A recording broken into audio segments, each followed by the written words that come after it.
Nós estamos na cena de um massacre. Estamos completando um ano do massacre do 7 de outubro, perpetrado pelos terroristas do Hamas contra Israel. Hoje a gente vem contar um pouco mais dessa história para vocês. Vai ser um dia muito difícil e eu convido e eu peço a vocês para assistirem até o final, para não deixar essa história ser esquecida e muito menos negada, porque o que nós vamos ver aqui hoje são fatos, infelizmente fatos. Então, se vocês estão preparados, vamos começar.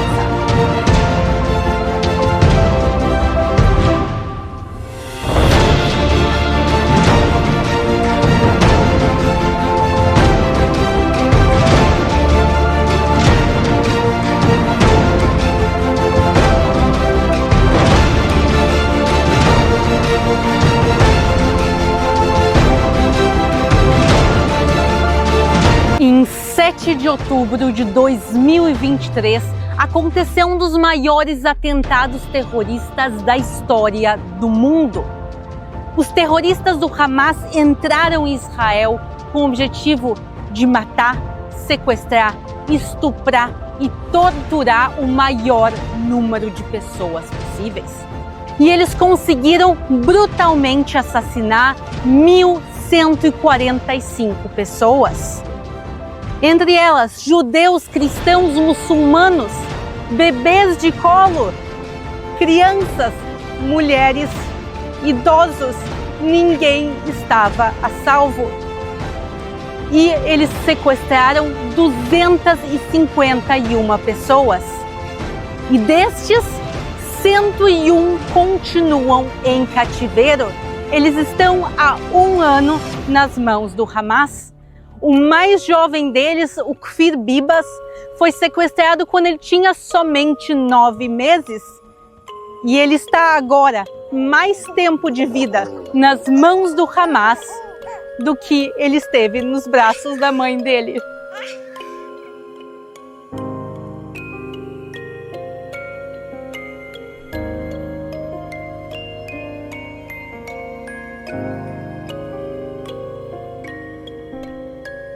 E para mostrar para vocês o que aconteceu nesse dia tão terrível do 7 de outubro, nós voltamos ao sul de Israel.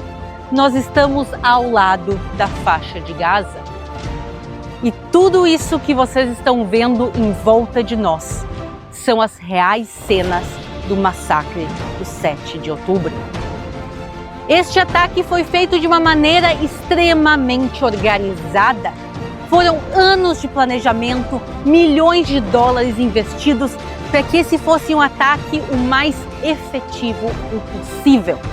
E por isso, quando os terroristas entraram em Israel, eles não queriam que a população inocente pudesse fugir. E uma das primeiras coisas que eles fizeram, por onde eles passaram, era destruir os carros. Quando as pessoas viram os terroristas chegando e tentaram subir nos carros, eles iam e atiravam nos carros. Eles atiravam granadas, RPGs, atiravam principalmente na parte da frente do motor do carro para poder parar essas pessoas. E por isso, quando Israel acordou depois do pesadelo do 7 de outubro, toda essa zona do sul de Israel, próxima de Gaza, ela era um cemitério gigante de pessoas e também dos carros com que elas estavam tentando salvar as suas vidas. E por isso o que foi feito nos dias e nas semanas seguintes, Israel foi e passou nos kibbutz, nas comunidades, nas estradas, nas escolas, em todos os lugares, e passou e começou a recolher esses carros. E trouxe esses carros até um só lugar, aqui em Humá. O que nós vemos aqui em volta de nós são 1.600 carros que foram recuperados.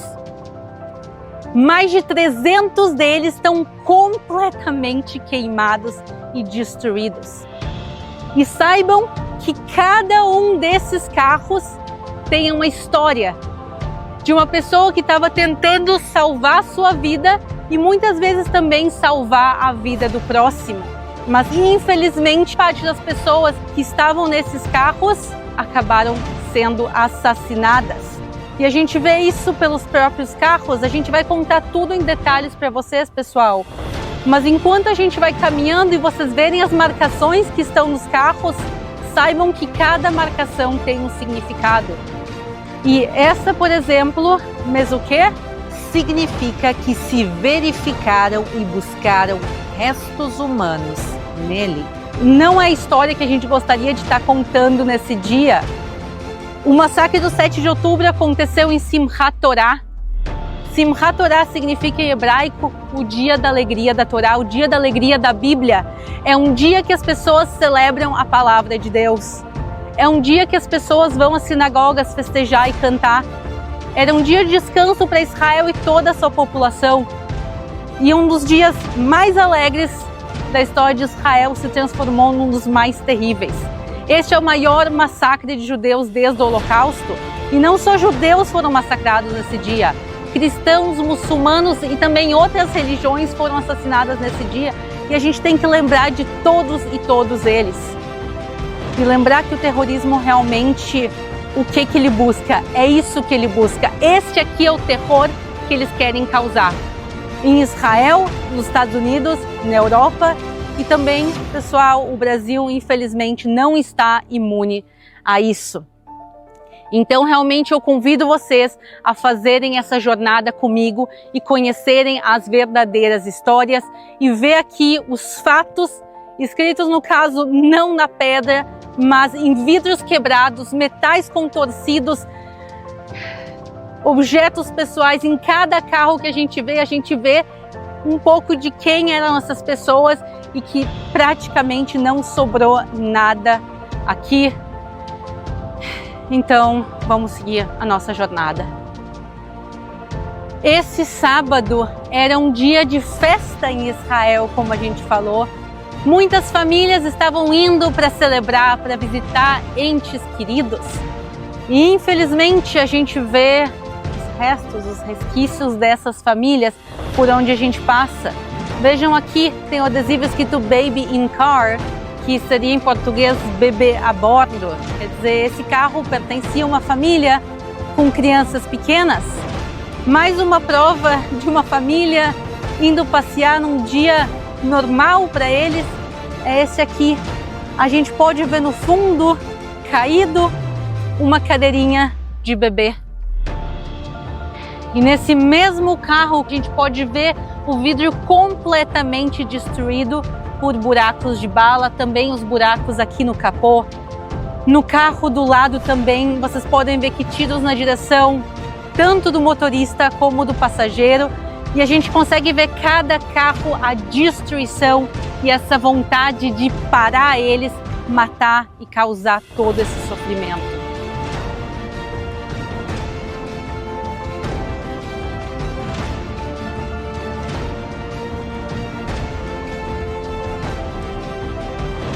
Cada carro, cada veículo aqui conta uma história. E a gente vai conhecer algumas dessas histórias no dia de hoje. A primeira delas é desta van. Esta van, ela estava saindo aqui da zona próxima da faixa de Gaza em direção ao Mar Morto. Era um grupo de 13 idosos aposentados que estavam indo fazer um dia de diversão no Mar Morto. Eles estavam todos indo lá para aproveitar um sábado lindo de sol. E, infelizmente para eles, no caminho para o Mar Morto, furaram 2 pneus e eles pararam na beira da estrada. E os terroristas veem esses 13 idosos descendo da van e eles matam um por um e também o motorista. Não sobrou ninguém vivo aqui para contar essa história. Somente realmente o carro aqui como uma testemunha desse massacre.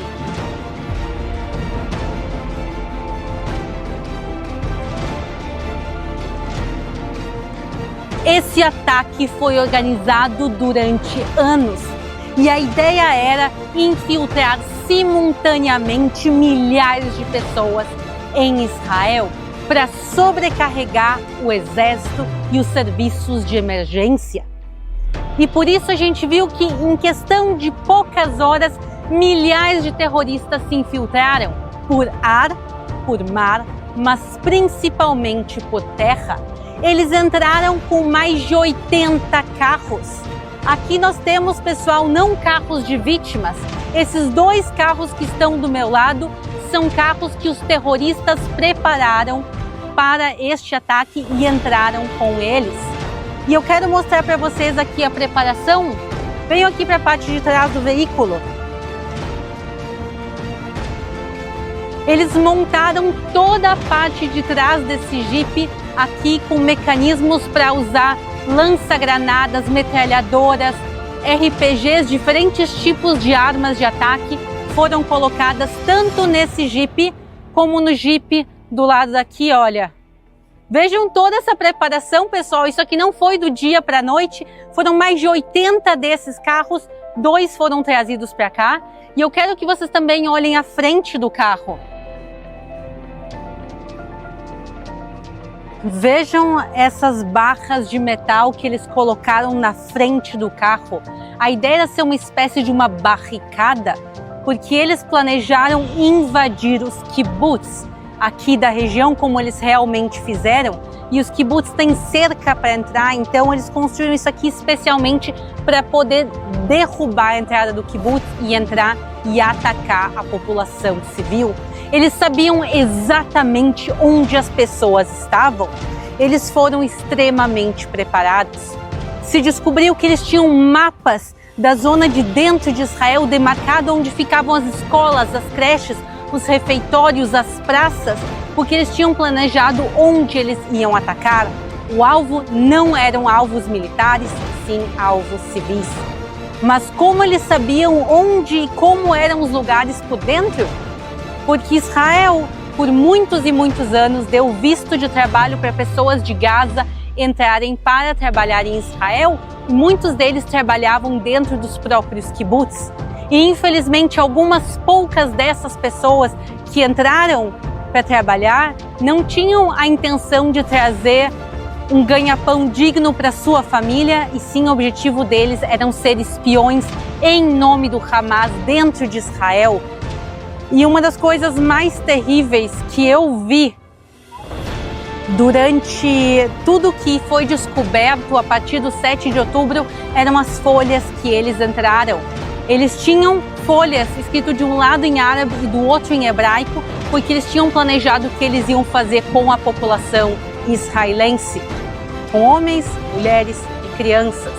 Aqui para vocês também na tela, uma dessas folhas que se achou no bolso de um desses terroristas. Entre as coisas que se encontraram escritas em hebraico é: tira a roupa, abre as pernas e tantas coisas. Então aqui a gente pode ver o planejamento, que nada foi por acaso. Então mais de 80 desses carros entraram em Israel. Nós temos 2 aqui, mais alguns lá no fundo, e aqui do lado a gente pode ver uma pilha de motos. Eles entraram com mais de 200 motos em Israel. Então a gente pode ver aqui algumas, lá no fundo também tem uma pilha gigantesca de motos. E então esses foram os veículos que eles entraram, e 2 das motos que tem aqui, que são as maiores que tem, elas eram de Israel, que eles roubaram as motos e usaram também para avançar no território, avançar para dentro. O objetivo não era só massacrar o sul de Israel, o objetivo era massacrar todo o país. E felizmente Israel sim conseguiu parar eles, mas infelizmente foi tarde demais para 1.145 pessoas e mais os 251 sequestrados. E então, como aconteceu esse dia? Eles entraram com as motos, entraram com os carros, começaram a matar, estuprar, torturar, avançando. Parte deles, eles começaram a pegar as pessoas e sequestrar de volta, mas não só pessoas, eles roubaram muita coisa aqui de Israel. Eu filmei em Niroz, um dos kibbutz onde aconteceu o massacre. Eu vou deixar o vídeo linkado se vocês quiserem assistir ele depois. Mas eles entraram e roubaram o que tinha dentro, não só o pessoal do Hamas, também população civil, mulheres e crianças entraram para para realmente roubar o que havia em Israel. A gente entrevistou uma mulher também que fala português do Kibbutz Nir Oz. Ela falou que até os talheres da casa dela roubaram, quer dizer, eles tentaram tirar tudo que tinha de valor, além de tudo que eles fizeram com as pessoas, e por isso a gente vê esses dois veículos aqui. Esse aqui era um veículo de um idoso que usava dentro do kibbutz para se locomover de um lado para o outro, e esse veículo ele foi encontrado dentro da faixa de Gaza, quer dizer, eles entraram, roubaram ele, levaram para dentro da faixa de Gaza, sem ninguém dentro, e quando Israel encontrou esse veículo, trouxe ele de volta e trouxe para cá. Porque o dono desse veículo não está aqui para contar a história, então pelo menos o carro tá. A mesma coisa esse trator, eles simplesmente sabem que o trator vale muito dinheiro, eles simplesmente pegaram e roubaram o trator. E esse carro branco que a gente está vendo aqui, ele também foi levado para Gaza. Mas infelizmente ele não foi levado só o carro. Este carro pertencia a Kit e a Aviva Siegel. Eles eram um casal, ela de 62 anos e ele de 64. E eles foram sequestrados no próprio carro deles. Os terroristas na frente, eles jogaram o casal atrás e dirigiram e entraram com esse carro para dentro de Gaza. A Aviva, depois de 51 dias, ela foi libertada em uma das negociações e ela foi trazida de volta a Israel. E o Kit, de 64 anos, já está há 1 ano nas mãos dos terroristas do Hamas e nós não sabemos se ele está vivo ou o estado de saúde dele. Então, o que esse carro está fazendo em Israel? Esse carro foi encontrado pelo exército de Israel abandonado do lado do hospital Shifa, dentro da faixa de Gaza. Nós sabemos que muitos dos sequestrados foram presos, cativos dentro do hospital, provavelmente também o casal ficou lá um tempo, então quando Israel entrou e encontrou o carro deles, eles trouxeram aqui de volta para Israel. A Aviva está aqui ainda esperando a volta do marido dela. Um lugar que eu e a minha família, a gente tem muito carinho é Nir Oz. Meu pai morou lá há muito tempo atrás, eu conheci o kibbutz. É um dos kibbutz que mais sofreram com esse massacre. E uma coisa que é importante a gente entender é a crueldade com que tudo isso foi feito e uma crueldade realmente planejada. Em Nir Oz, eles foram e fizeram tudo o que eles fizeram e mataram uma quantidade enorme de pessoas. E eles pegaram esse veículo que pertencia a uma pessoa do kibbutz, pegaram o bagageiro do carro e empilharam corpos. Imaginem a cena, que obviamente eu não posso mostrar para vocês, está filmada, mas eu obviamente aqui no YouTube não posso mostrar para vocês, eu não sei nem se eu faria isso, de mostrar imagens tão terríveis. Mas tem imagens desse bagageiro desse carro com uma pilha de corpos viajando em direção a Gaza.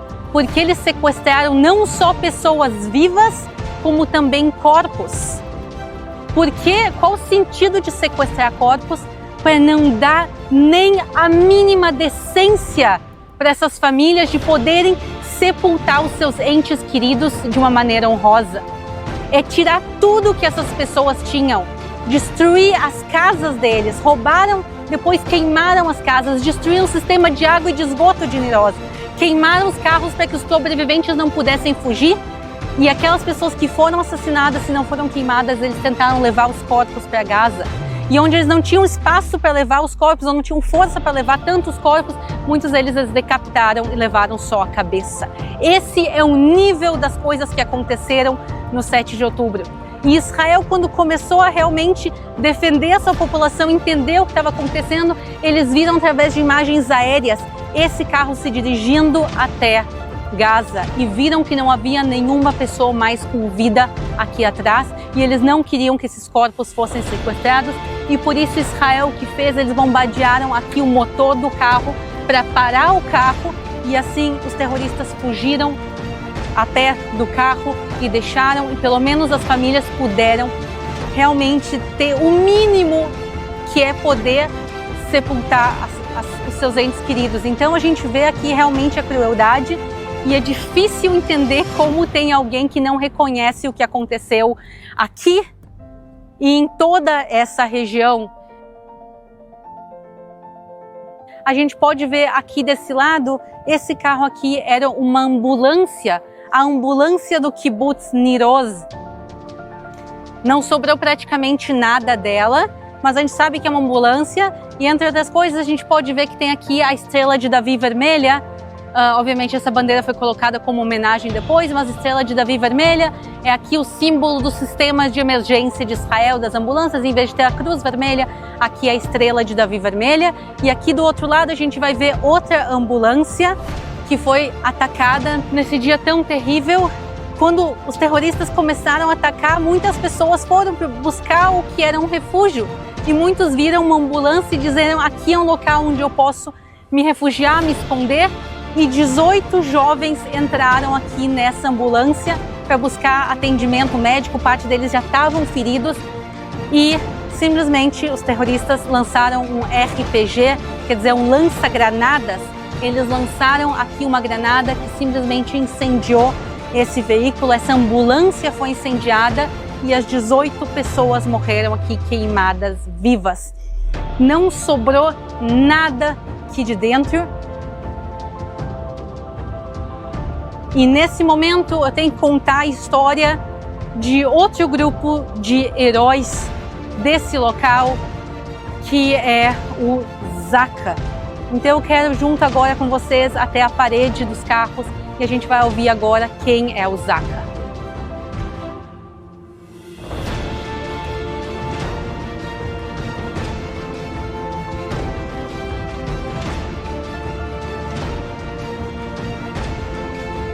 Aqui nós vemos uma parede gigantesca de carros completamente queimados. Há mais de 300 carros aqui que estão desta maneira. E eu acho que eles nos ajudam a ver um pouco fisicamente a destruição e o caos desse dia. E eu quero colocar agora foco no caos. Imaginem que no 7 de outubro, ninguém sabia no início o que realmente estava acontecendo. Muitas pessoas não sabiam onde estavam seus entes queridos. Cadê os meus filhos? Cadê meus avós? Cadê meu marido? Cadê todo mundo? Ninguém sabia se eles haviam sido assassinados, se os corpos haviam sido sequestrados, se eles foram sequestrados ainda em vida, se eles tinham conseguido de alguma maneira escapar, pegar um carro, se esconder numa floresta. Há casos realmente milagrosos de como as pessoas conseguiram se salvar. E muita gente perdeu o contato com as suas famílias e nas horas e nos dias e nas semanas seguintes se começou a realmente ter uma ideia mais clara do que estava acontecendo. Eu lembro que nesse mesmo sábado terrível eu entrei aqui no canal ao vivo para contar para vocês o que havia acontecido e eu lembro que eu falei de 250 mortos. E hoje eu estou aqui de volta para contar que só naquele dia foram 1.145 mortos, além de todos os que foram mortos depois, além dos que foram levados vivos e mortos no cativeiro. Então, se teve que fazer um trabalho gigantesco para se reencontrar essas pessoas, descobrir se eles estavam vivos ou não, e se eles não estavam vivos, onde estavam os corpos. Haviam corpos espalhados por toda essa região e muitos corpos dentro dos carros. E aqui entra o Zaka. O Zaka é uma organização voluntária em Israel que o que eles fazem é realmente dar a última honra que eles podem dar a uma pessoa que já não está conosco. O lema deles é salvar o que se pode e honrar o que se pode. E eles vieram aqui de carro em carro e começaram a ver se havia pessoas dentro e começaram a tirar os corpos, ajudar a identificar eles e devolver eles para suas famílias para eles poderem ser sepultados. E alguns carros foi, entre aspas, um pouco mais fácil identificar que haviam pessoas, outros carros não. Alguns carros eles tiveram que sepultar partes dos carros juntos porque não havia como separar a pessoa do carro. E nesse caso dessa parede que a gente está vendo aqui, obviamente os carros depois foram empilhados, mas eles pegaram cada um desses carros e eles tiveram que aspirar as cinzas humanas. E quando a gente fala de judeus queimados, de cinzas humanas, a primeira imagem que vem à cabeça é o Holocausto. E realmente esse é o maior massacre desde a época do Holocausto contra o povo de Israel. Não só contra o povo de Israel, mas aqui em Israel sem dúvida nenhuma. E por isso eles passaram um mês aqui, todos os dias, aspirando as cinzas dos carros, para poder tentar identificar quem eram as pessoas, para devolver para suas famílias, para sepultar. Eles passaram em cada um desses carros. E por isso cada uma dessas marcações que a gente viu num carro tem um significado. Que eles foram e verificaram até o último fio de cabelo que tinha ali para tirar e honrar essas pessoas. Há marcações que mostram quem foi achado, se não foi achado, mas realmente foi um trabalho tão gigantesco e difícil de ser feito pelo Zaka, que o Zaka, que é o órgão encarregado de Israel de fazer isso, não deu conta do trabalho. E por isso, nas primeiras semanas pós 7 de outubro, quem veio até aqui, este lugar fisicamente onde nós estamos, foram arqueólogos do Ministério de Antiguidades. Porque haviam aqui em coisas em estado tão destruído, que eles tiveram que trazer arqueólogos aqui para ajudar a tirar os restos humanos para serem levados aos sepulcros. E por isso também, entre as bandeiras que a gente vê aqui nesse local, a gente vê as bandeiras de Israel, a bandeira dos serviços de ambulância de Israel, mas também a bandeira do Ministério de Antiguidades e dos arqueólogos.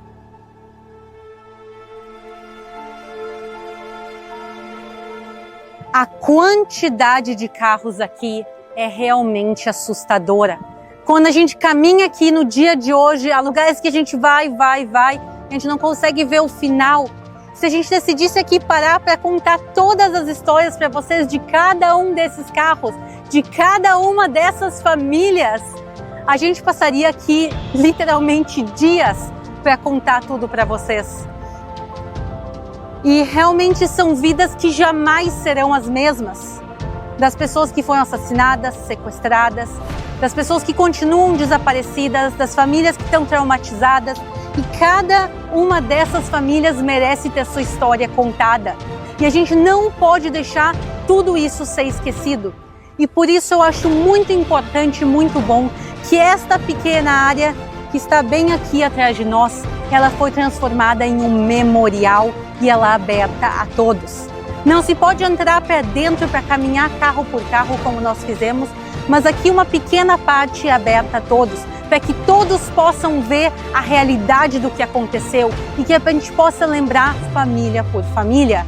E mais uma família eu quero lembrar com vocês, que é a história deste carro. Aqui este carro, o dono dele se chamava Ben Shimoni. Ben Shimoni, ele estava na zona e ele viu o início do ataque dos terroristas. Ele pegou o carro dele, colocou uma série de pessoas, 8 pessoas dentro do carro e correu para a segurança. E aí ele abriu as portas, colocou todos eles em segurança, fechou a porta e voltou para onde os terroristas estavam, para resgatar mais pessoas e levar para a segurança. E ele faz isso na terceira vez que ele chega para resgatar as pessoas. Ele está voltando para a segurança e no caminho ele encontra os terroristas que começam a atirar no carro dele enquanto ele ainda estava na estrada. Ele é assassinado junto com a Gaia, que nós podemos ver a foto dela aqui. E junto no carro também estava a Romy, que foi sequestrada ainda em vida. E ela está agora, nesse momento que vocês estão ouvindo, ela está ainda sequestrada dentro de Gaza. E cada uma dessas histórias tem que ser lembrada e as famílias fazem questão que nós estejamos aqui contando.